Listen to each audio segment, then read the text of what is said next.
Seja bem-vindo ao Seminário de Teologia e Vida Cristã, Palavra da Vida. Você está em mais um curso de teologia cuja proposta é fazer alargar o seu conhecimento na área teológica. Um curso descomplicado, contextualizado, provocativo, reflexivo e que faça sentido para a nossa vida cotidiana. Porque entendemos que não só a construção conceitual da teologia, respeitando as correntes da teologia construída nesses quase 2000 anos, mas isso só não é suficiente. Nós pretendemos que a partir do entendimento bíblico, dos conceitos esclarecidos, nós possamos reproduzir isso em uma espiritualidade no nosso cotidiano e nas relações. Seja bem-vindo a mais... A gente vai dar continuidade, na verdade, o que nós paramos na aula passada, né? A gente estava falando a respeito... Opa, pastor Diego aqui também chegando, ó. Estão chegando em tempo ainda. De pegar bem do início. Nós estávamos, então, até a última aula, falando sobre um dos fundamentos da fé, que é a própria Bíblia, né? Então, a Bíblia é um dos fundamentos da fé, né? Falamos sobre as funções da Bíblia, ela é pedagógica, ela é diagnóstica, terapêutica e prática, e falamos sobre as categorias da Bíblia, né? Ou seja, autoridade, clareza, necessidade e a suficiência. Então a gente falou até a aula passada sobre a autoridade e a clareza da Bíblia, né? Ela é a única autoridade porque ela é a única fonte que nós temos para extrair as nossas referências, né, de ensinos para a nossa vida cristã. É a Bíblia que revela quem é Deus, quem é o homem, o que é o pecado, como se obtém a salvação, né? O caráter, a natureza de Deus e o que Ele propõe para nós. Então é através e somente através da Bíblia. É que eu acho que a câmera de vocês está pegando só um rostinho aqui, ó. Deixa eu ver esse lado aqui, ó. Deixa eu ver aqui. Não, é aqui. Tá vendo aqui meu dedinho, ó? Tem a cara de o rosto aqui de um cidadão aqui, ó. Tá vendo? Que é o Martinho Lutero, né? No outro vídeo lá, deu certinho aqui. As duas câmeras estão pegando aqui, ó, certinho. Então esse camarada aqui, ó, é o grande reformador Martinho Lutero, né, que vocês já estão cansados aí de ouvir. E foi elaborado então na Reforma Protestante o chamado 5 solas. Aqui nesse cartaz está escrito, né, sola Scriptura, sola gratia, sola fide, solus Christus e soli Deo gloria, né? São os 5 solas que a gente chama, né? Aqui está no latim, né? O cartaz aqui na verdade está em italiano, né? Minha irmã me mandou, ela mora lá na Itália, me enviou isso aí como ocasião da festa dos 500 anos da Reforma Protestante. Então, isso aí já fazem 5 anos, né? Mas uma delas aqui é só as Escrituras, né? Só as Escrituras, ou seja, só a Bíblia, ela é para nós a fonte de autoridade. Não há nenhum escrito de em pé de igualdade, né, além da Bíblia. Então pode ser um grande teólogo, um grande homem na história, pessoas respeitadas, honestas, mas elas não são fonte de autoridade. Não há nenhum outro escrito que é fonte de autoridade. Todos os livros que a gente lê, né, todas as aulas que a gente assiste, todas as pregações que a gente ouve, elas precisam passar pelo filtro da Bíblia Sagrada. É por isso que é importante todos nós, cristãos, ouvirmos, lermos alguma coisa, sempre consultarmos se a Bíblia dá apoio para aquela ideia, para aquela conclusão, para aquele discurso que está sendo apresentado, né? Então a gente falou aí sobre autoridade. Pastor Diego, chegou no comecinho, viu, meu amado? Então as primeiras falas é essa mesmo que você está ouvindo aí. Bem-vindo e bora nós! Então a autoridade da Bíblia, a clareza da Bíblia, nós falamos na aula passada, né? Estou dando uma recapitulada rapidinho aqui. Então a clareza da Bíblia, como ela é clara, como ela não são, os ensinos da Bíblia não são para meia dúzia de pessoas com alto nível de intelectualidade ou pessoas superiores. Não, a Bíblia, os ensinos são tão simples, eu digo naquilo que de fato impacta a nossa vida, né? As pessoas elas podem compreender, todos os cristãos sem exceção, eles podem compreender e entender a vontade de Deus lendo a Bíblia Sagrada. Isso não quer dizer que não há necessidade de estudarmos. A gente vai percebendo, quanto mais a gente estuda, mais a gente se dá conta de como é necessário o estudo para compreendê-la melhor, né? Mas é um estudo que todos podem fazer, né? É só ter um pouco de dedicação. Louvado seja o nome do Senhor Jesus. Nós temos um aluno novo aqui chegando, Gerson Santos. Daniel, esse aqui me parece que é do Novo Testamento, né? Porque do Antigo Testamento estava com a barba de Arão. Aí... Errei, rapaz, tive que cortar essa semana. Tá vendo só? Primeira fez tchan, segunda fez tchum e tchan, tchan, tchan, tchan. Essa aqui... Por aí, amigão. Mas apanhei da mulher. Oh, eu creio. Então, assim, voltando aqui, amados, aqui, só estou dando uma recapitulada, né? Clareza das Escrituras, como como os ensinos de Deus são acessíveis. Como nós lemos o Salmo, por exemplo, né? A lei de Deus, ela dá sabedoria ao simples, tá? Então a gente está falando das categorias da Bíblia. Nós vamos continuar falando das categorias da Bíblia agora sobre a necessidade das Escrituras. Se vocês quiserem anotar aí para acompanhar a necessidade das Escrituras, né? Eu escrevi aqui um pensamento de C.S. Lewis, né? Aquele famoso escritor dos Crônicas de Nárnia. Ele escreveu um bocado de coisa também, né? Um monte de livro aí bom, excelente demais, não é só... É que o Crônica de Nárnia virou filme, né? Então fica um negócio mais famoso e tal, mas ele tem muitos livros, muitos pensamentos. E um deles é esse aqui que eu vou narrar para vocês, tá? Eu adaptei, na verdade, a fala. Não foi exatamente assim que ele falou, mas a ideia é essa. Então eu escrevi assim: eu acredito no cristianismo como acredito que o sol nasce todo dia. Não apenas porque o vejo, ou seja, porque vejo o sol, mas porque através dele eu vejo tudo ao meu redor. Então olha que coisa interessante. Aí eu estou aqui adaptando, né?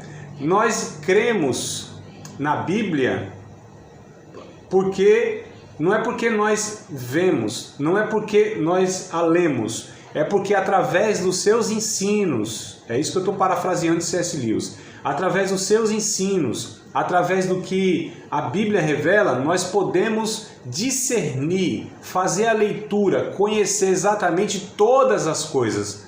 Então olha que coisa interessante, é a Bíblia que nos mostra a realidade das coisas. Então, por exemplo, quando a gente estuda a história, muitas pessoas elas partem de uma origem errada. Por exemplo, está surgindo isso no mundo, está acontecendo isso, é tsunami, é pandemia, é guerras, é não sei o que e tal. Olha só, isso prova que a Bíblia estava certa quando ela disse que isso ia acontecer. Não é a história que prova a Bíblia, é a Bíblia que confirma a história. Vocês entenderam a diferença da referência? Então eu não preciso da história, não é a história que confirma o que a Bíblia ensina, é o contrário. É a palavra de Deus, é o ensino da Bíblia, é ela que mostra para nós que a história está se confirmando, né? Então é por isso que toda vez, vira e mexe, eu não sei se você já... porque é muito comum, né? Os alunos, aconteceu alguma coisa, professor, e aí, isso aqui tem a ver com esse texto? Isso aqui é a marca da besta? Isso aqui é o anticristo? Isso aqui é o tal? Calma, mas não vamos pegar a Bíblia para adaptar ou para achar que isso se encaixa aqui. Às vezes sim, às vezes não. Na maioria das vezes não, amados. É a história que está se desenrolando como a Bíblia disse de fato. Mas não é que esses eventos eu coloco na Bíblia e busco os textos lá. Não, os textos bíblicos já nos falam coisas que nem aconteceram ainda. E nós sabemos que irão acontecer. Então, assim, é a Bíblia que é a fonte, né? Então eu coloquei aqui o seguinte, ó, para ser salvo é preciso ouvir as boas novas. Para ser salvo. Então a gente está falando da necessidade da Bíblia. A pessoa não será salva se não ouvir as palavras de Deus, tá certo? Não haverá salvação sem as boas novas. Então o Evangelho precisa ser pregado, tem que se ouvir o Evangelho. Eu anotei somente aqui 2 ou 3 versículos, dentre tantos outros que há para esse assunto, né? E um deles foi Romanos, capítulo 10, versículo de número 14, e o versículo de número 17. Então, Romanos, capítulo 10, verso 14 E o 17 diz assim, ó: como, pois, invocarão aquele em quem não creram? Como crerão naquele de quem não ouviram? E como ouvirão se não há quem pregue? Verso 17: de sorte que a fé vem pelo ouvir, e o ouvir pela palavra de Deus. A gente vai para 2 Timóteo, capítulo 3, versículo de número 15. Vamos lá dar um salto em 2 Timóteo 3 e 15, né? Segunda carta de Paulo ao jovem pastor, que disse assim: e que desde a tua meninice sabes as sagradas letras que podem fazer-te sábio para a salvação pela fé que há em Cristo Jesus. Então, para ser salvo, é necessário ouvir as boas novas, a Bíblia. Então, olha a necessidade das Escrituras Sagradas. Nós não saberíamos nem que estávamos perdidos se a Bíblia não nos falasse, né? E não saberíamos como ser salvos se a Bíblia não nos falasse. Então, a necessidade das Escrituras, ela é uma realidade por tudo isso e muito mais. A vida do cristão, ela não só começa apenas, né, com a Bíblia, não começa apenas com a Bíblia, mas também floresce por meio dela. O que eu quero dizer é o seguinte, amados: a Bíblia, os ensinos, a pregação, a revelação de Deus, não somente dá início à nossa salvação, né, pelo novo nascimento, porque nós ouvimos a palavra de Deus nos salvou, nos libertou, nos santificou. Tudo isso está escrito lá em João, por exemplo, né? Conhecereis a verdade vos libertará, santifica-os na tua palavra, a tua palavra é verdade. Então, todas essas minhas declarações aqui, elas estão sendo só aqui parafraseadas por todos esses textos, né? Não só nos salva, nos liberta, nos traz o conhecimento de toda essa realidade, o processo da salvação, como também nos santifica e nos faz florescer, ou seja, amadurecer e frutificar, porque eu acho que eu já falei para vocês em outra ocasião, em outra matéria. Se eu não falei, falo agora. Se eu falei, estou repetindo, né? Que é segurança para vocês e para mim também. A questão é o seguinte: a salvação, ela não é algo estanque, sabe? Assim, tipo, recebemos e somos salvos e está tudo certo. Não, de fato somos salvos. Mas a salvação, ela não propõe uma ação para salvar a pessoa e depois não tem uma proposta de continuidade. Tem. E isso faz parte da salvação. Tanto é que a Bíblia trata a salvação em 3 tempos. Fomos salvos, somos salvos e seremos salvos, né? Então a Bíblia trata a salvação nesses 3 tempos, porque é completo. Fomos salvos porque a salvação se deu no conselho da triunidade, na eternidade, foi efetivado na história 2000 anos atrás lá na Palestina, na crucificação de Cristo, aquela coisa toda. Nós somos salvos porque é uma realidade presente, nós já somos. Nós temos a vida eterna, já temos a vida eterna, não é? Nós somos salvos, mas também tem um aspecto futuro, que nós seremos salvos de uma maneira plena de tudo aquilo que está sendo redimido na nossa vida de indivíduo e na questão da criação, tá? E aí o Mateus, por exemplo, capítulo 4, versículo de número 4, Jesus, 4 e 4 de Mateus, né? E ele está buscando o texto lá de Deuteronômio, capítulo 8, verso 4, ou 3 ou 4, alguma coisa assim, se não me falha a memória. Mas o Mateus 4 e 4, Jesus diz o seguinte: nem só de pão viverá o homem, mas de toda a palavra que sai da boca de Deus, né? Então, a necessidade das Escrituras para que possamos florescer, frutificar, é a chamada santificação. É essa palavra, que é o João 17,17 que eu citei para vocês, né? Santifica-os na verdade, a tua verdade é a palavra, a tua palavra é a verdade. Então nós frutificamos. A palavra de Deus, amados, ela é de fato um alimento, uma espécie de alimento. Eu vou falar agora em 1 Pedro, por exemplo, né? Capítulo 2, verso 2, fala sobre isso. 1 Pedro 2 e 2. Pedro, ele diz o seguinte, aliás, desde o verso 1, né? Que diz o seguinte: deixando toda a imundícia, a maledicência, né? Recebei com mansidão a palavra em voz enxertada. Não, amados, eu estou confundindo Tiago 1,21, desculpa. Tiago 1,21 que diz isso aí, porque é parecido o começo, né? Mas serve também. O Tiago 1,21 até o 26, 27 lá, pode pode memorizar ou anotar aí, que também faz parte. Mas não é o que eu quero trazer. Eu quero trazer o primeiro Pedro 2,2, eu estou puxando na memória, né? Mas diz lá que nós devemos desejar ardentemente, como meninos novamente nascidos, o leite racional, olha só, não falsificado, para que por ele nós possamos ir crescendo. Então, olha a necessidade das Escrituras para que a gente possa estar crescendo, amadurecendo. Como eu disse, a salvação nos alcança, isso é representado como um novo nascimento. Como um recém-nascido, ele precisa crescer, se desenvolver. Da mesma maneira, no aspecto espiritual, também o novo nascido precisa crescer, se desenvolver. Cristo deve ir sendo formado nele. Eu estou falando da natureza, da pessoa, das virtudes, né? Do caráter de Deus. Tem que ser em nós formado, gerado, amadurecido, como diz o Paulo em Efésios capítulo 4, né, verso 12 em diante, 12 até 16, né, que o ministério Deus deu, né, uns para apóstolos, profetas, evangelistas, pastores e doutores, verso 12, para o aperfeiçoamento dos santos para a obra do ministério, para que cada um de nós possa crescer à medida e à estatura de varão perfeito, para que a gente não seja mais levado por todo o vento de doutrina, né, que é o engano dos homens, mas para que a gente possa ir crescendo. Olha só, para que um corpo bem ajustado, suas ligaduras. Então, essa metáfora de que a gente precisa se desenvolver é um termo que sempre eu falo, né? Quando eu falo, até eu mesmo eu fico assim meio coisa estranha, porque tem uma religião aí que diz assim: bom, você precisa se desenvolver, né? Você iniciou a fé, né? A sua fé lá, não é? Não, você é um médium, precisa se desenvolver. Essa é a conversa que a gente sabe que há aí na outra religião, né? Então essa palavra desenvolver parece que é um negócio meio estranho, mas a Bíblia, ela ensina de fato isso, né? Para a gente aperfeiçoar, desenvolver a fé, né? Operai a vossa fé, algumas versões, mas outras melhores diz desenvolvei a vossa fé. E Pedro também fala isso na sua segunda carta, no capítulo 1. Eu acho que foi a referência da aula passada que eu dei para vocês lerem. Não sei se vocês fizeram essa tarefa de casa aí.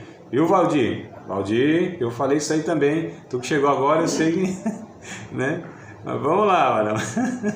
E Lúcio, que está aí debaixo do manto também, não está aqui no vídeo, mas está debaixo do manto lá.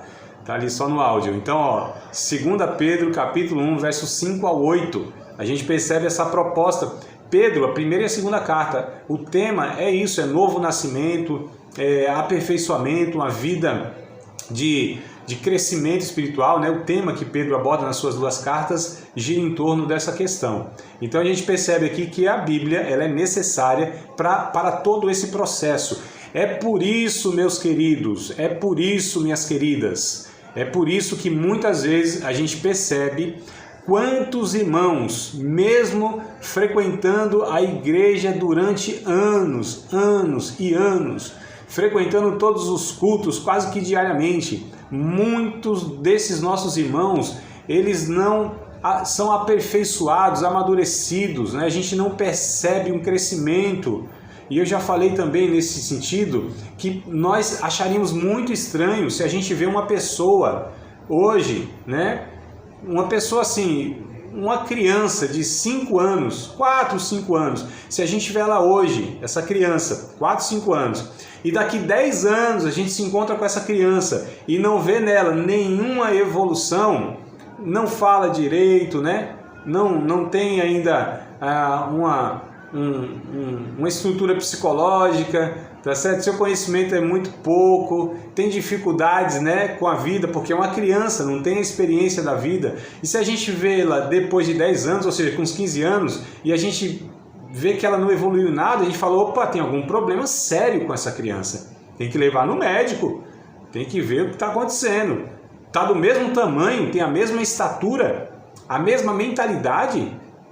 Já pensou que coisa esquisita? Um menino de 15 anos com o tamanho, né, de 1 de 5, a gente fala, não, tem alguma coisa muito errada. Por que a gente acha que é natural alguém também que nasceu hoje na fé e depois de 10 anos não houve um amadurecimento? Por que a gente aceita isso como sendo algo normal e natural? Não é, amados. A Bíblia, ela incentiva esse processo, tá certo? Na vida espiritual não existe neutralidade, né? Não existe neutralidade. Ou você está crescendo em Cristo, amadurecendo como discípulo de Cristo, como ser humano, conhecendo mais Deus, ou você regride, vai regredindo. Não existe assim chegou aqui, está tudo certo. Não, queridos. Então a gente precisa prestar muita atenção nessa questão. Eu coloquei assim, dessa forma. Assim como nossa vida física é mantida pela ingestão diária de alimento físico, né? Da mesma forma, a vida espiritual ela é sustentada pela palavra de Deus. Sendo assim, negligenciar a leitura regular da Bíblia é prejudicar a saúde de nossas almas. Essa é a comparação, amados, mais próxima que nós temos, porque o nosso corpo ele necessita de alimento. Vai se alimentar mal, deixa de se alimentar periodicamente, fica fraco, tem aí suas doenças e vai morrer. É fato, ninguém escapa dessa necessidade. A vida espiritual não é diferente. E quais são os alimentos que nós temos? Um deles é esse que a gente está falando. Tem outros mais, a gente até vai falar deles também. Mas um deles é esse. É a leitura, o estudo, o contato com a Bíblia Sagrada. O próprio Jesus disse aqui nas Escrituras, em João capítulo 6, verso 63, ele disse o seguinte: as palavras que eu vos tenho falado são espírito e vida. Veja só, são espírito e vida. As palavras que eu vos tenho falado, não é? Como a gente já leu aqui em Mateus 4,4, nem só de pão vive o homem, mas de toda a palavra que sai da boca do Senhor. Como a gente viu em Pedro 2,2, né? Que assim como um menino nascido, ele deseja o leite materno, nós devemos também desejar a palavra de Deus de uma maneira ardente, para que por ela nós possamos ir crescendo. Então quem negligencia esse meio da graça que nós chamamos, essa disciplina espiritual que é se alimentar da palavra de Deus, porque é um alimento espiritual, não é uma questão só intelectual. A palavra de Deus tem esse poder de nos nutrir, né? De nos alimentar no Espírito. Foi Deus que propôs assim. O Espírito Santo usa a sua palavra para nos alimentar. Não é só uma orientação daqui ou ali. Não, amados. O contato com a palavra de Deus, ela nos nutre. Ela vai nos fortalecendo, né? Não é só ela. A gente tem um conjunto, como a gente falou. A gente vai falar da oração daqui a pouco, se der tempo ainda. Hoje a gente entra nessa outra base, outro fundamento da teologia, né? Consequentemente da vida cristã, né? Que é a oração. Mas aqui a gente está focando na questão. Então quem negligencia, quem despreza o seu contato com a Bíblia diariamente ou regularmente, porque eu não tenho, entre aspas, muita escolha. Eu leio a Bíblia todo dia, porque hoje que eu digo de uns anos para cá, é o útil e agradável, né? É o meu material eu tenho que ler a Bíblia, no sentido que eu preciso ter um conteúdo para repartir com os irmãos. Mas eu sempre fiz isso desde a minha conversão. Então eu não estudo, não leio a Bíblia porque tenho que dar aula, porque hoje, né, eu preciso ter um conteúdo e tal. Não é só por isso, é porque de fato eu desejo. E eu fico assim, eu fico em crise, porque faz um bocado de tempo já que eu fico tentando pensar e chegar a uma conclusão e saber como que uma pessoa que nasceu de novo, uma pessoa que ama Jesus, ela não ama a palavra de Deus. Eu tô em crise, irmão, porque eu não consigo conceber essa ideia. Eu não consigo entender isso. Eu, sinceramente, eu tenho dificuldades enormes de entender que um nascido de novo, que um cristão genuíno, ele não tem apreço. Aí os irmãos falam assim: rapaz, eu leio um bocado de coisa, só a Bíblia quando eu vou ler me dá sono, não entendo nada. E fala, bom, se dá sono de repente é porque você está lendo meia-noite, né? Aí o dia todo de cansaço, então veja se não é um negócio desse aí, por exemplo, que está fazendo você estar tendo sono.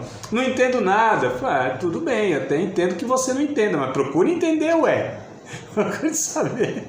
Procure quem entenda para te ajudar, né? Enfim, mas a gente percebe que há um descaso, um desprezo, uma falta de desejo pela palavra de Deus, pelas escrituras sagradas. E aí, alguns irmãos até disseram assim, ó, ou este livro te afastará do pecado, ou o pecado te afastará desse livro. Não é, amados? Então a gente fica muito preocupado com discípulos de Jesus que não amam a palavra de Deus, porque não estão se alimentando da palavra de Deus. E não existe outro alimento espiritual que substitua a Bíblia. Tem outros alimentos que acrescentam, mas que substitua não. Tá certo? Então a gente está falando da necessidade das Escrituras. Agora nós vamos falar sobre a suficiência da Escritura. Tá? Suficiência da Escritura. Na Bíblia, Deus deu instruções que nos equipam para toda boa obra que Ele quer que façamos. Então, olha só. Nas Escrituras ou na Bíblia, Deus deu instruções que nos equipam, né? Nos dão recursos, ferramentas, armas, por assim dizer. Eu não gosto muito desses termos, né? Beligerante, arma, guerra. Eu sei que tem aí uma certa realidade, mas é porque as pessoas pensam em arma, né? Pensa logo numa questão beligerante de guerra e tudo mais, né? Mas as armas de Deus, elas trazem vida. E as armas que a gente vê por aí, todas elas trazem morte, né? Então, a palavra de Deus, embora seja comparado a uma espada, mas é interessante que a própria Bíblia diz que a espada de Deus, ao mesmo tempo que ela fere, ela também cura. Ela tem esse poder aí inigualável, impressionante. Não tem nenhuma outra arma, né, na existência da humanidade que tenha essas duas ações simultâneas, né? Então, fere e mata. As armas fazem isso. A de Deus não. Ela fere para curar. Então, ela fere e sara ao mesmo tempo, né?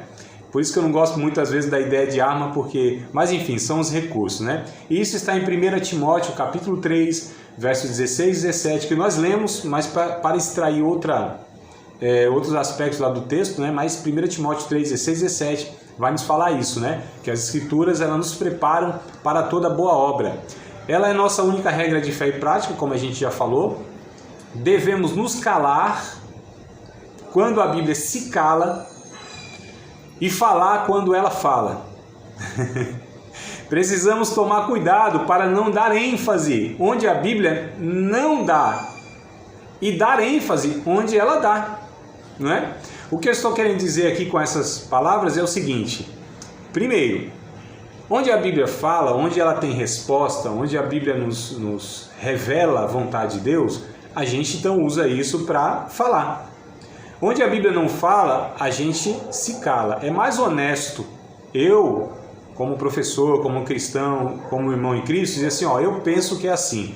Eu não tenho, sinceramente, nenhum texto bíblico para falar isso, mas é a minha opinião. Então a gente precisa ser honesto com as pessoas e com a gente mesmo, né? Dizendo, ó, a Bíblia não fala a respeito disso. Eu penso que deve ser assim. Eu até busco na Bíblia ensinos gerais, não é, amados? Porque a Bíblia, ela não é um livro de detalhes do cotidiano. Não dá conta, né? Mesmo porque passaram-se 2000 anos. A linguagem, desafios que a gente tem aspectos diferentes. Nós temos na Bíblia princípios e virtudes que nos norteiam em tudo na vida, mas tem detalhes que a gente não tem a resposta direta da Bíblia, né?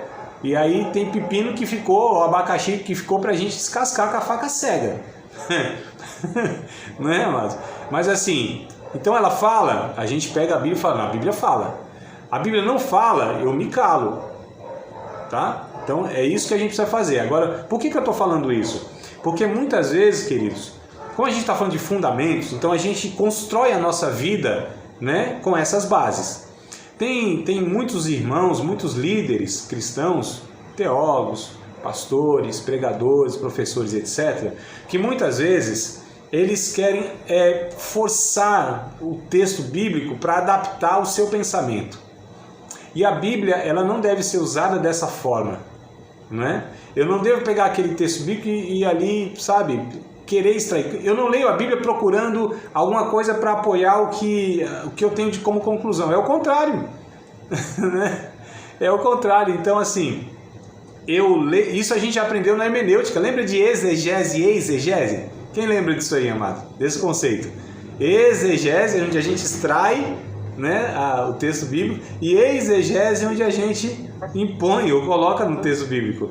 E muitos fazem esse exercício aqui, ó, impor na Bíblia. Ah, eu penso isso, eu só quero um texto aqui para dar apoio a isso. Então, olha só, partiu da fonte, da referência errada.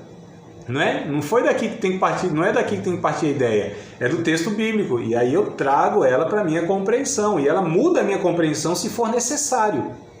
Então, a Bíblia lida, ela precisa entrar no meu entendimento e transformar o meu entendimento. Isso a gente chama de arrependimento, de metanoia, né? De transformação de mente, como Paulo disse em Romanos capítulo 12, né? Transformai-vos pela renovação do vosso entendimento.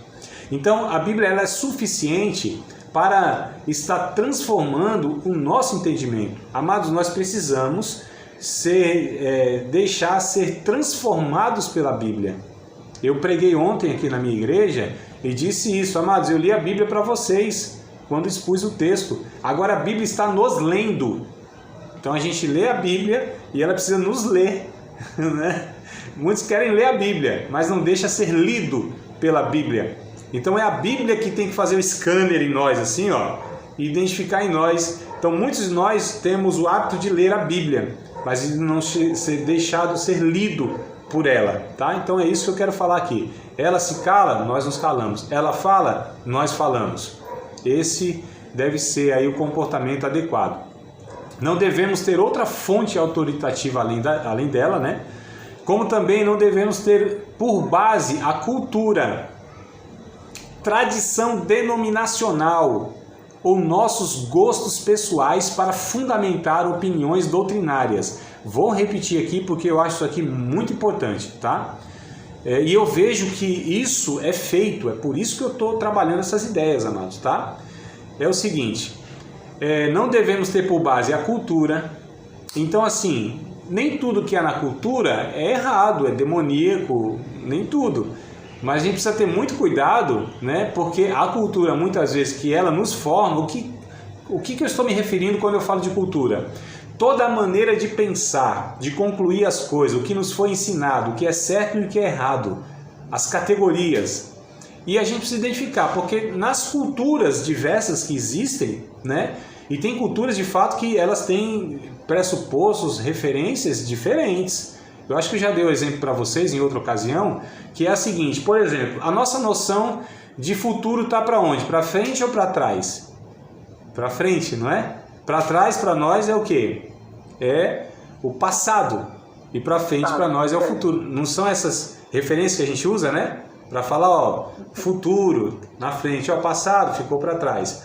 Mas a gente vai em algumas culturas aí no Oriente, por exemplo, eles têm o conceito que o futuro fica para trás e o passado fica para frente. Por que eles pensam assim? Que para nós isso não faz sentido algum.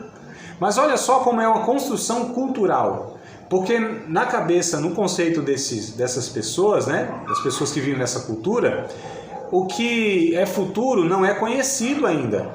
Não dá para se saber. Então está para trás de nós, onde a gente não vê. Eu não vejo. Está para trás. E o passado é aquilo que eu já experimentei, aquilo que eu já passei, aquilo que eu já vi, já presenciei, já sei. Então está na minha frente. Eu vejo. Vocês entenderam como que a categoria da cabeça é diferente? Então isso é uma questão cultural. Só dei um exemplo aqui entre tantos outros. Por exemplo, padrão de beleza, amados. Padrão de beleza é diferente das culturas, né? Você vai lá no Japão lá, as mulheres bonitas é aquelas que têm pé pequenininho. Vocês sabiam disso? Então, o que elas fazem? Apertam o pé mesmo o pé assim, ó, usa uns calçados lá para apertar o pé mesmo, assim, para impedir o crescimento. Ó, né? Você vai em alguns lugares da Índia, as mulheres, em algumas tribos lá, elas vão colocando argola aqui no pescoço, para o pescoço, porque a mulher bonita lá é aquela que tem pescoço longo, não é? Horrível. Para nós é horrível, né? Então, assim, tentou, no geral, aí, com essa globalização, principalmente nos países ocidentais, né, que nós fazemos parte, um padrão de beleza. A mulher tem que ser magra, aquela coisa toda, o homem bonito é assim assado, mas isso são referências que são culturais, não é nem certo e nem errado. A Bíblia não traz essas questões. O que eu quero dizer é o seguinte: a cultura não deve ser para nós a fonte, tá certo, de ensinamentos de certo e errado. Deixa eu colocar aqui. Bom, voltando, então a cultura, ela não pode ser para nós, tá? E eu sei que a gente já discutiu, né, algumas coisas aqui a respeito disso, porque muitas práticas e pensamentos... Hoje eu estava conversando com um casal, fomos levar uma senhora aqui, estava em situação de rua, para uma casa de recuperação ali, e na volta a gente veio conversando sobre isso, né?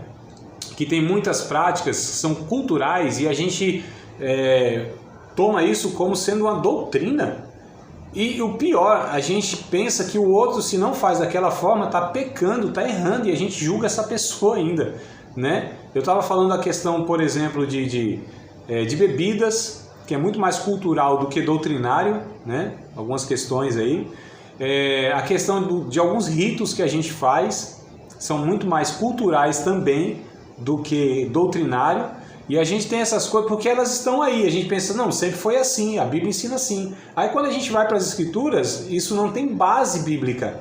Tem base na cultura, na tradição da denominação, né? Por exemplo, você tem igreja aí que para batizar eles têm um rito X, então faz assim assado. O outro é outro Y, faz assim assado. E não são necessariamente ensinos bíblicos diretos, né? Mas elas têm as suas raízes doutrinárias. Uma nasceu lá na Europa, outra nasceu lá nos Estados Unidos, e por causa disso eles foram construindo todo um conceito teológico e tal, mas a partir das denominações e das tradições e das culturas, inclusive, né? Então, quando a gente vai na Alemanha, os irmãos na Alemanha, que é uma cultura bem diferente da nossa, eles, não é só língua não, é cultura mesmo, né? Eles têm um comportamento diferente, eles, né, vivem diferente de nós em muitos aspectos. Quando a gente vai para a Europa, os irmãos, discípulos de Cristo, eles também têm outros costumes, outras práticas, né? Não estou falando só de comida, dessas coisas, não. É roupa, é forma de adorar a Deus, de relacionamento, enfim. Quando a gente vai para os Estados Unidos, que aparentemente é uma cultura parecida com a nossa, mas não é não, viu? É bem diferente mesmo, né? A forma de pensar é uma coisa assim bem diferente. Então a gente percebe que são questões mais culturais do que propriamente bíblica e teológica, né? Então eu coloquei aqui, nós não devemos ter por base a cultura, a tradição denominacional, né? Que infelizmente, muitas vezes, ela é construída nessa base cultural e de uma tradição lá dos seus fundadores, e nem sempre, e muitas vezes, não tem apoio bíblico. Agora eu quero deixar uma ressalva, tá? Se você pertence a uma denominação, não queira mudar aquele trem, porque não vai mudar. Não perca tempo, não se desgaste, né? Ou você está num lugar que você se identifica e ali coopera, contribui, ou não fica ali dando murro em ponta de faca, brigando com os irmãos. Eu acho que é uma coisa que não vale a pena. A gente precisa encontrar uma comunidade de fé que nós nos identificamos, né? Alguns falam assim, procure uma igreja mais próxima da sua casa. Eu falo, procure uma igreja mais próxima da sua Bíblia. Né? Daquilo que você entende de fato que, né, que não, isso aqui é bíblico, então eu vou procurar uma igreja que é mais próxima da minha Bíblia.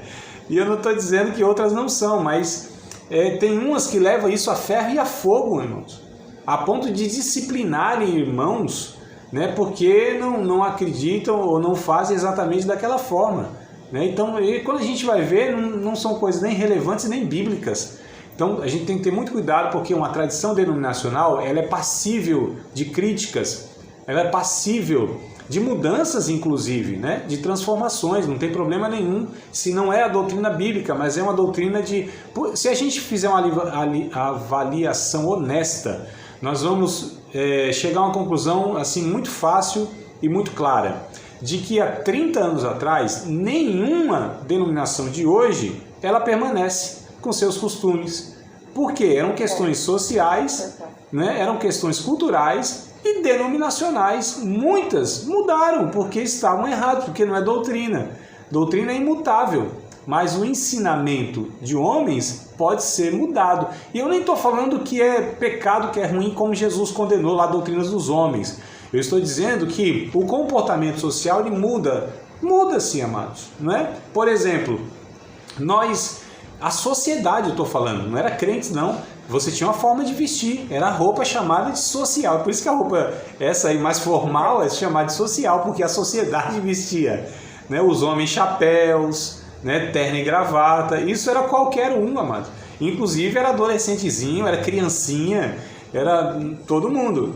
Você ia na igreja, você tinha um local para colocar os chapéus lá. Então, olha, era uma tradição cultural, né? Aquela denominação incorporou, porque nós somos fruto da nossa cultura, de certa maneira, e como eu disse, não tem necessariamente nada de errado e também não de certo, a gente precisa peneirar essas coisas. Isso precisa ser olhado com as lentes dos ensinos bíblicos, né? Para ver se aquilo, de fato, é apenas cultural e não fere princípios da Bíblia, tá? Então eu coloquei aqui, ó, cultural, tradição denominacional ou nossos gostos pessoais. Então tem muita coisa, eu sou nordestino, eu gosto de um forró, gosto de um chachado, gosto de um frevo, né? Gosto lá de um baião. Tô falando da comida baião de dois, não, também gosto, mas eu tô falando do ritmo lá. Gosto de uma sanfona, o triângulo para mim, ó, eu acho aquele negócio maravilhoso, simples, né? Um triângulozinho aqui, um ferrinho, outro batendo, eu acho aquilo fantástico.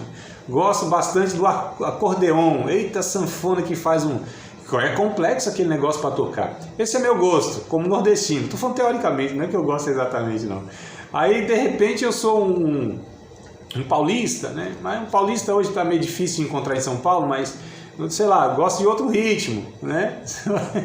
Isso é mais gosto pessoal. Eu tô falando só a respeito da música, eu tô falando de tantas outras coisas que são muito mais gostos pessoais do que ensino bíblico, e a gente não pode confundir essas coisas, amados. Quando a gente vai lá para o Novo Testamento, na época que Jesus teve os embates com os líderes religiosos, o que Jesus reprova nos líderes religiosos era tudo aquilo que virou tradição de homens, né? Eles colocaram como peso de doutrina, e Jesus disse não. E o pior, porque isso não é neutro, né? Não é neutro. Ah, não, mas é gosto pessoal e está impondo isso, mas não. Jesus disse, não, vocês estão invalidando o mandamento de Deus por causa da construção doutrinária de vocês. Esse é o grande problema, né? De você pegar os seus gostos pessoais, porque não fica... Porque assim, amados, tem coisa que eu gosto, isso eu tenho meu paladar, eu tenho meu gosto de vestir, enfim, eu gosto da música tal, eu gosto de tais práticas, tais esportes, sou eu que gosto. E eu não posso impor isso a outra pessoa, né? Porque existe uma diversidade. E no pensamento, muitas vezes teológico de igreja, os pastores, os pregadores, né? Os professores, enfim, as pessoas que opinam, muitas vezes elas estão querendo impor seus gostos pessoais como sendo doutrina, impondo sobre os outros. É muito complicado. Eu já acho que nada deve ser imposto. O que Jesus fez, entendo eu, e é o que eu procuro fazer, não só nas aulas, mas, enfim, tudo que eu vou opinar, né? Dar pitaco, coisa que eu não opino, eu dou pitaco. E é sempre expor e propor. Eu acredito que Jesus, ele fazia isso. Ele expunha a verdade de Deus e ele fazia a proposta. Então ele expunha, né? Fazia a exposição e a proposição, nunca a imposição. Acredito que Deus quer que a gente faça isso também. Então, exponha e proponha. Se a pessoa... E se aquilo é vontade de Deus, se é palavra de Deus, amados, a gente tem que entender o seguinte, que nós não temos nem direito, nem autoridade e nem a nossa missão convencer ninguém de nada, absolutamente de nada. Eu, como professor, como aquele que compartilho ideias, se eu confio na palavra de Deus e o conteúdo que eu estou passando, se aquilo de fato tem origem em Deus, então eu preciso entender que eu tenho que sair de cena. E eu exponho o conteúdo. Se esse conteúdo ele é de Deus, o Espírito Santo se encarregará, é suficiente, de usar o seu conteúdo para alcançar pessoas. Não é? Então eu não confio em mim. Agora eu tenho para mim que pessoas não confiam em Deus e no conteúdo que elas estão passando. É por isso que elas impõem, elas ameaçam, elas querem descer goela abaixo na cabeça dos outros, ou na goela dos outros, colocar na cabeça dos outros, melhor dizendo, e enfiar a goela abaixo. Então a gente precisa entender, amados, é de Deus o que nós estamos transmitindo, o que nós estamos ensinando. Então assim, lança a semente, o Espírito Santo é suficiente, ele não precisa de nós, ele usa a sua palavra. E aquilo que não é, sabe, palavra de Deus, e a gente... Porque assim, é uma presunção, é um auto-engano, é uma ilusão muito grande, e assim, tudo que eu falo aqui em 1h10 de aula, isso aqui é 100% palavra de Deus. Eu já ouvi um pregador, não vou falar o nome dele, né? Um camburiano de Camboriú, muito famoso, tal, e hoje é um deputado, não vou falar o nome dele jamais, né? Ele até disse que não se rebaixaria para ser político na época, e hoje é um deputado, tá? Um tal de, né? Não vou falar, até o nome dele parece até um felino aí e tal.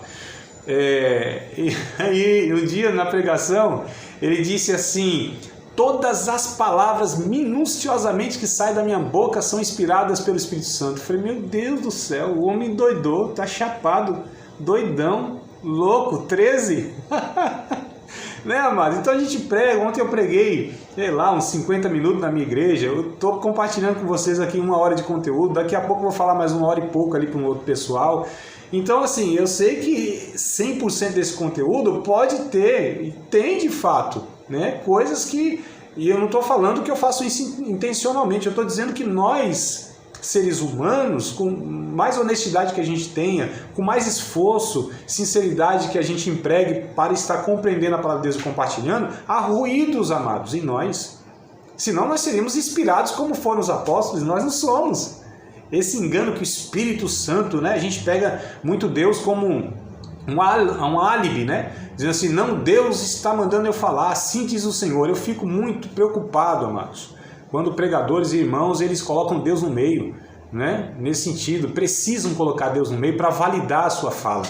Se é a palavra de Deus, deixa quieto. O Espírito Santo vai se encarregar dessa semente frutificar, né? Então, assim, a gente precisa ser mais honesto, falar, eu penso que é isso, entendo que é assim, compreendo que é assim. Se você entende também, então vamos deixar o Espírito Santo ministrar os nossos corações. A gente precisa, amados, entender que a nossa reunião, o nosso encontro em torno da palavra de Deus, a gente precisa ter uma rendição e deixar que o Espírito tenha liberdade para ministrar sobre nossas vidas. Nós precisamos confiar na suficiência das Escrituras, nos textos bíblicos e na operação do Espírito Santo convencendo o homem do pecado, do juízo e da justiça. É o Espírito Santo que faz isso, né? Então a gente tem que ter muito cuidado para não impor os nossos gostos pessoais e aí fundamentar, né, por essas opiniões, doutrinas, né? Isso aqui é ensinamento, não, isso aqui eu prefiro assim, tem coisas particulares que é comigo, eu prefiro viver minha vida assim, eu decidi ser abstêmio, eu decidi fazer assim, assado, eu decidi, então a minha vida com Deus está tudo certo, né? Agora eu não posso impor sobre os outros e nem posso falar que isso é ensino bíblico e tal, aqueles termos que são diretos também, né? Então, não roube, não mate, não cobice, aí não cabe nenhuma interpretação, porque o negócio é muito claro, né? Eu estou falando de outras questões um pouco mais complexas. Bom, enfim, aqui eu fecho a questão da primeira base, primeiro fundamento da teologia, que são as Escrituras Sagradas, em tudo isso que a gente abordou, tá? Segunda base, segundo fundamento que eu quero falar com vocês aqui é oração. Esse é um fundamento também da teologia, tá? Oração. Fala, André, precisa falar de oração? Vamos ver aqui, se vai ter necessidade da gente discutir aqui 1 ou 2 aulas sobre isso, né? Porque as coisas não são tão óbvias e simples como muitas vezes a gente pensa que é. Aí eu coloquei aqui o que é oração. O que é oração? Uma das maneiras pelas quais Deus permite que sua criação se envolva com Ele é por meio da oração. A oração, que é nossa comunicação pessoal com Deus, né, não só nos ajuda a conhecê-lo melhor, ou então olha o ponto aqui, a oração nos ajuda a conhecer Deus melhor, como também verdadeiramente. Por que eu coloquei isso aqui, amados? Porque eu penso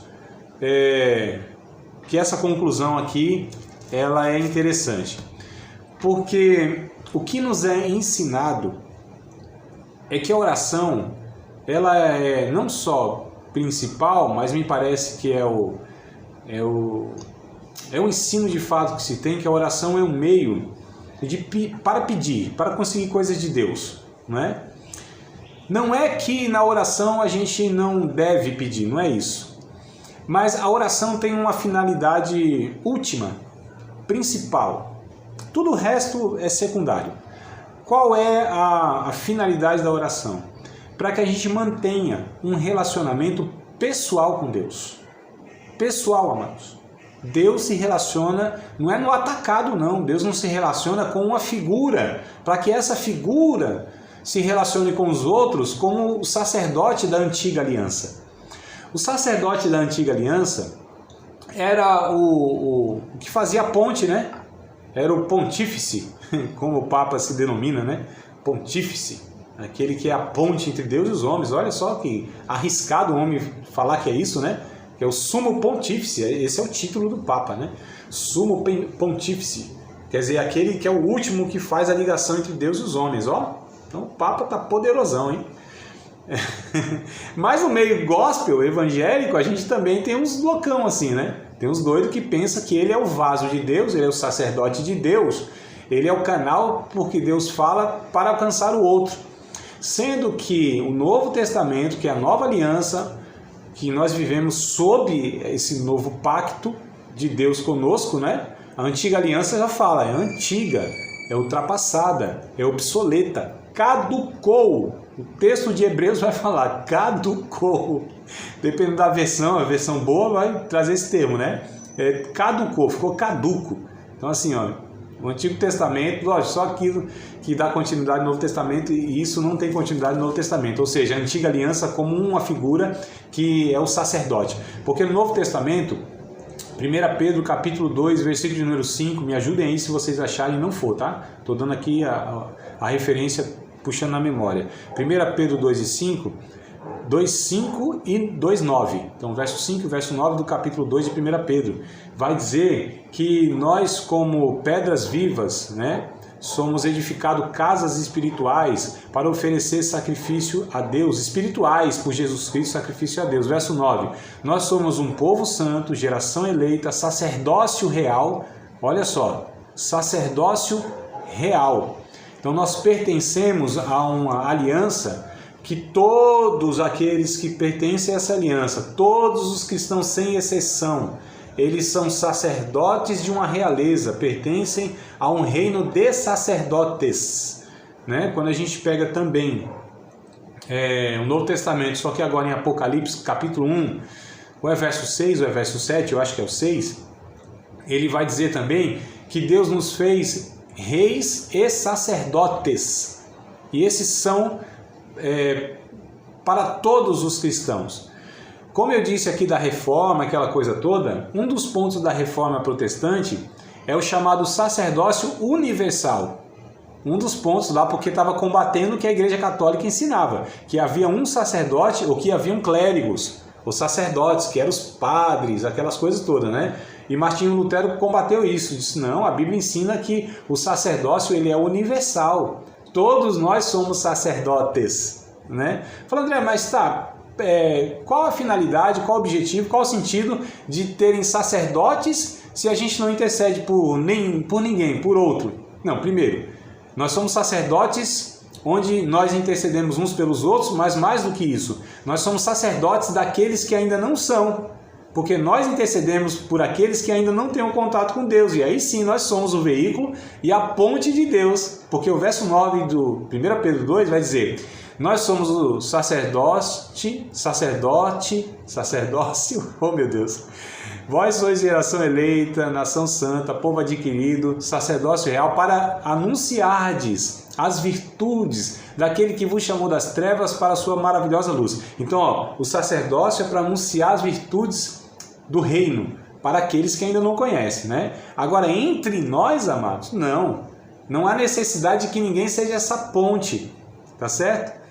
O texto de Paulo a Tito, capítulo 2, versos 5, 4 e 5, mais o 5 mais especificamente, que vai dizer, há um só Deus e um só mediador entre Deus e os homens, Jesus Cristo, homem. Então Jesus é o sumo sacerdote e todos nós pertencemos a um reino sacerdotal.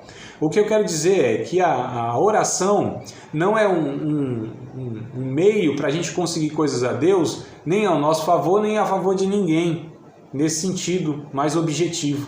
Mas é o meio para que a gente conheça a Deus, se relacione com Deus pessoalmente, amados. A gente não se dá conta do privilégio que isso é. O véu foi rasgado, como diz Hebreus capítulo de número 10, verso 19 em diante, que esse véu foi rasgado e Jesus, ele criou um novo e vivo caminho, né? Porque o véu da antiga aliança impedia as pessoas comuns, por assim dizer, de se aproximar da presença de Deus, que era a representação naquela arca da aliança, lá dentro do Santo dos Santos, aquela coisa toda.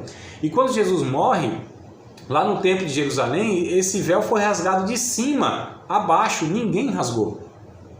Humanamente, o tecido entrelaçado, a espessura, humanamente não tinha como, né? Diz os estudiosos lá que me parece que tinha que ter duas juntas de boi para rasgar, tá certo? Aquele tecido que era espesso e era alto. Então, humanamente não tinha como se alcançar, não. Olha só como o texto ele é perfeito. Vai dizer que de alto a baixo, não foi de baixo para cima que foi rasgado, foi de cima para baixo. Isso representa que o acesso agora é livre e todos têm acesso por meio da oração, porque foi Jesus que cria esse meio, né? Então Jesus é o único sacerdote que faz essa intermediação entre Deus e os homens. Então a oração, amados, é esse meio que a gente tem de se relacionar com o próprio Deus. Isso é óbvio, mas a gente percebe que não é um ensino que se dá muitas vezes em muitas igrejas evangélicas, né? Que eu fico assim, pensa numa agonia, que depois que o pregador prega, faz aquela fila assim, ó, para receber a oração do cidadão.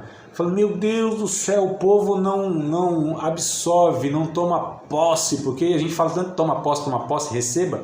O povo não toma posse da palavra suficiente exposta, né? Podemos orar coletivamente e abençoar e orar sobre a palavra, tudo bem, mas essa questão que não é completa a pregação se não tiver a oração do vaso, do profeta e tal, como se, né?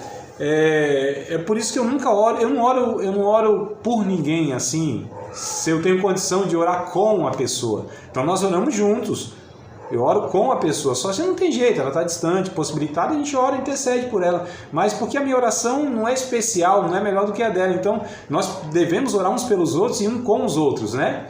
Nesse sentido. A questão é, a oração, amados, ela é um meio de conhecer a Deus verdadeiramente. Quero partir daqui, tá? Por meio da oração podemos fazer nossos pedidos a Deus, não tem problema não, como eu disse. Confessar os nossos pecados, prestar-lhe adoração, louvor e ação de graças. Tem uma fórmula correta de orar? Claro que não. Tem. Eu já vim ensinando, né? Não, primeiro quando você for orar, você adora a Deus. Não, me corrija se é assim que falam. Primeiro você... Não, pede perdão, né? Primeiro você pede perdão a Deus, depois bajula, quer dizer, adora a Deus, depois você agradece e depois tá tudo amaciado agora, né? Porque você já pediu perdão, se acertou com o homem, você adorou, agradou ele, você agradeceu e agora pede, porque aqui foi a preparação amaciando, né? E tem que ser nessa ordem, né, irmão? Eu já vi gente ensinando assim, não, calma aí, não é por aí. A oração não é um ritual. Não tem uma fórmula correta e mágica, porque a oração é relacionamento, é se aproximar de Deus no sentido mais íntimo e individual, né, para que eu possa de fato ter esse jardim da oração aberto, né, para eu ter esse quarto de oração, né, que Jesus disse, entra no teu quarto, fala ao teu pai que está em secreto, teu pai que está em secreto, ele te ouvirá. Né? Como o Adão lá no começo, na viração do dia, se encontrava com Deus. Amados, isso continua a partir de Cristo. Foi interrompido quando Adão pecou. Foi interrompido. Então nós tivemos todo esse distanciamento E aí precisou dessas figuras, desses homens e um bocado de coisa. Mas quando Cristo vem, isso é retomado. A reconciliação que há em Cristo, né, entre nós e Deus que estava distanciado, isso foi aproximado novamente. Então, em Cristo, todos nós, sem exceção, nós temos o privilégio de falarmos pessoalmente com Deus, porque é o próprio Deus que reside em nós, na pessoa do Espírito Santo, que nos ajuda a traduzir toda a nossa incapacidade de orar corretamente, leva a Deus, né, esses gemidos da alma. Cristo, pelo seu sacrifício, ele criou esse caminho e no Pai os três se encontram. Olha só, amados, e nós somos levados a essa realidade e a não é um lugar em si, mas esse ambiente onde Deus literalmente está presente. Nós cultuamos a Deus falando, sentindo e na presença da Trindade em qualquer lugar. Então nós adoramos a Deus e nós temos condição e privilégio, não é só num dia como era lá na Antiga Aliança, tinha que ser um sábado, não é só num lugar que tinha que ser um templo de Jerusalém, não é só por meio de rituais, porque tinha toda uma burocracia desgraçada para se aproximar de Deus, tinha que ter o homem correto, que era um sacerdote para interceder pela gente. Se não tivesse tudo isso, todos esses elementos juntos, não dava para se aproximar de Deus, e era um negócio distante, um negócio superficial. Não, amados. Hoje isso tudo foi desconstruído. Jesus derrubou toda essa parede de separação. Jesus, ele tirou todas essas burocracias, e Jesus nos chama nele. É por isso que ele diz assim: olha, eu sou o caminho, a verdade e a vida. Ninguém vem ao Pai. Ele não disse vai, não. Ele disse: ninguém vem ao Pai se não for por mim. Estamos em Cristo. Se estamos em Cristo, somos a habitação do Espírito Santo. Se somos a habitação do Espírito Santo, o próprio Deus habita em nós e temos comunhão com o Pai, com o Filho, por meio do Espírito Santo, amados. Então a gente precisa entender a oração nesses elementos aqui, não é? E eu acho isso muito libertador, muito abençoador, muito. E a gente precisa desfrutar. Aí a gente aproveita, estamos na presença do Pai, a gente abre o coração mesmo, diz: Jesus, está difícil o negócio, eu estou numa angústia do caramba. Eu falo do caramba mesmo. Eu falo. Não é que eu estou dizendo para você falar, não. Tem hora que eu falo: Jesus, o negócio está tenso aqui, está difícil, me ajuda aí e tal, eu preciso da tua graça, o Senhor sabe que eu não sou, inclusive eu quero confessar uns pecados aqui, Senhor, eu sei que o Senhor sabe, mas aqui é terapêutico para mim eu falar isso aqui para o Senhor. Se é para o psicólogo, amado, se a gente diante do psicólogo, a gente fala isso é terapêutico, mas a gente diante de Deus. Então a gente não faz essas coisas porque Deus não sabe, é porque Deus... Não, amados, é porque isso é benefício para nós. Quando a gente confessa pecado, quando a gente se humilha diante de Deus, quando a gente fala das nossas necessidades, a gente não está ajudando Deus porque Deus não sabe. Rapaz, Deus podia falar assim, o Pai, né? Ainda bem que você me falou, hein, André? Rapaz, eu não estava percebendo isso aí em você, não. Se você não compartilha comigo, eu não ia saber a tua necessidade. Não, mano. Não é para isso. É porque isso para nós é terapêutico, é um processo. Onde isso é um processo, como eu disse, humano, onde a gente, diante do psicólogo, faz e há um benefício. Imagina diante de Deus, na presença de Deus, né? Você compartilhar nessa relação. É porque nós perdemos muitas vezes a ideia e a noção de oração como relacionamento, nutrir relacionamento. Não há como nós desenvolvermos intimidade, criarmos vínculos afetivos e de amizade real se não nutrirmos tempo de convivência com a pessoa, amados. Eu não posso ser íntimo da minha esposa se eu falo com ela tipo 5 minutos de 10 em 10 dias. Não dá, mano. Não dá. Todo relacionamento, sem exceção, todo relacionamento demanda tempo. Tempo e tempo de qualidade. Eu posso tenho 2 filhos, né? Eu posso ter os meus filhos e conviver com ele, tipo assim, é a mesma coisa. Olha a dificuldade que tem um pai, que são pais separados, e o pai vê o filho lá de 15 em 15 dias. Tem que pegar o menino de 15 em 15 dias. Fica com o menino lá 2, 3 horas. Ô, amados, que relação prejudicada que vai ser isso.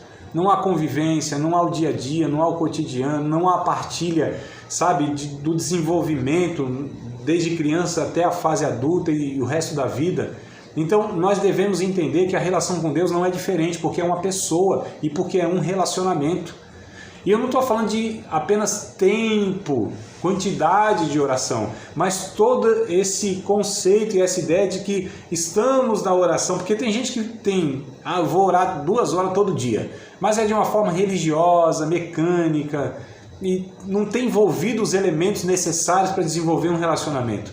Aí também o tempo não determina coisa alguma, mas o tempo, o período, eu estou dizendo, né, contribui quando há esses outros elementos. É a mesma coisa de um relacionamento. Vou pegar de novo a questão tanto da questão paterna como conjugal. A paterna, se você passa um tempo lá, só um período, 2 horas com o menino, mas não deu atenção, ficou no celular, a cabeça está em outro lugar, não está interessado exatamente no que ele está pensando, não vale nada o tempo.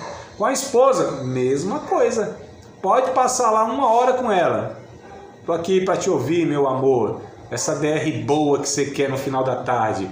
Aí você fica olhando para o relógio, pensando no que vai fazer e tal. Também o tempo não quis dizer nada, a quantidade, vocês entendem o que eu estou querendo passar aqui? Então assim, a oração como meio de relacionamento com Deus. Isso é o principal, queridos.